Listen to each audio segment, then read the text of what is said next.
out of nowhere, she gets a knock on the door. When my mom opens up the door, the gentleman on the other end, he hands my mom these legal documents. She starts flipping through the pages, and then she realizes that the property is going to foreclosure. She picks up the phone and she calls them up. And she goes, "Hello? Oui, this is Marie. Yes, I received the papers in the mail. It says that the property is going to foreclosure. But I don't understand. Every month I pay the landlord on time. Every month I pay him. I don't understand why the property is going to foreclosure." The lady on the line could tell that my mom sincerely did not understand what was going on. She said, "Oh, Marie, even though you've been paying the landlord money every single month on time, the landlord has a mortgage. The mortgage is attached to the property. Because of that, the bank has the right to foreclose. And so, ma'am, the property is going to go to foreclosure." And so my mom asked her, "Do you think that maybe I can go to the foreclosure sale?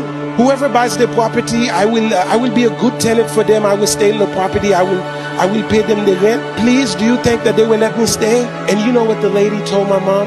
She said, "Ma'am, it's not even worth you showing up.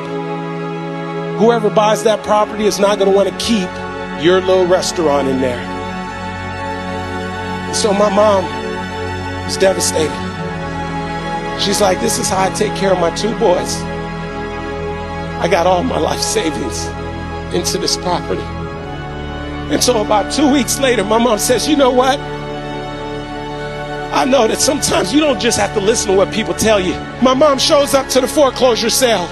She's expecting a room full of investors, but to her surprise, there's only two people there: the auctioneer and the representative from the bank. Now, before my mom could realize what's going on, the auctioneer steps up to the podium. He says, "Ladies and gentlemen, we're about to start the bidding process on 540 West Atlantic Avenue. If you're here to bid on the property, please raise your hand." And so naturally, the representative from the bank is standing over here. She raises her hand. My mom, who had no intentions on bidding on the property, doesn't even know how this thing works. My mom decided to take an act of faith and raise her hand. The auctioneer said, "Very well, we're going to start the bidding process at 30,000. Can I get a 30,000? The representative from the bank is standing here, says 30,000. My mom's still in the game. No money. 35,000. It gets over here to the bankers. That banker says 36,000. This goes on and on. Now they're in the 40s. Now they're in the 50s. Now they're in the 60s. Now they're in the 70s. It gets over here to the bankers. That banker says 76,000. Now my mom's like, "I might as well have some fun. I don't have any money anyway. We must be playing with some Monopoly money." And so my mom, attitude and all, my mom goes, 76,500. The representative from the bank is standing here with a clip pad. She picks up the clip pad and she says nothing. The auctioneer's got to keep the process going. He goes 76,500 going once, no answer. He goes 76,500 going twice, no answer. He goes 76,500 sold to who? My mom, the woman who had no intentions on bidding on the property. And so my mom is excited she won the bid. And then she's like, "Wait a second, I actually have to have the money." And so they told her, "You got 30 days to come up with the money." And so my mom would go home. She'd pull out a notepad and she'd start writing down the names of all of her friends and all of her family members, one by one. And she would call them up and tell them the story. Some would lend her 1,000. Some would lend her 2,000. Some would lend her 3,000. Some lend her 4,000. Some lend her 5,000. And she's 3 days away. And she's still $30,000 short. My mom's thinking, maybe this isn't meant to be. And then her telephone rings. And it's her friend Yvonne's.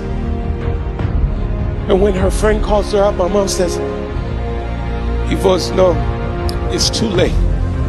I have 3 days. I still need $30,000. Yvonne said, "No, Marie, listen. I know you've been calling us. But me and my husband, we've been saving up money to buy a house. We heard you call us. We heard the voicemails. Right now, we've saved up $30,000. We prayed about it. We talked about it. And we want to lend you the $30,000. So my mom would go and get the money from Evo's and all of her friends and all of her family members. And she would drive over to the bank and get a cashier's check.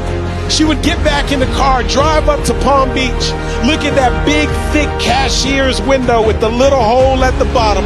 My mom would probably take that cashier's check and slide it through the little hole. And that day, my mom went from being the tenant to being the landlord, all because she was willing to show up.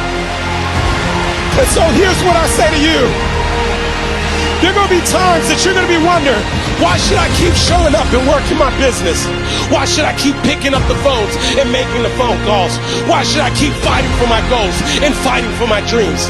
And what I want to remind you is that you got to show up for your life regardless of the circumstances. You got to show up in spite of the naysayers. You got to show up in spite of the conversation going on in your mind. You got to show up for your life. Because if you don't, nobody else will.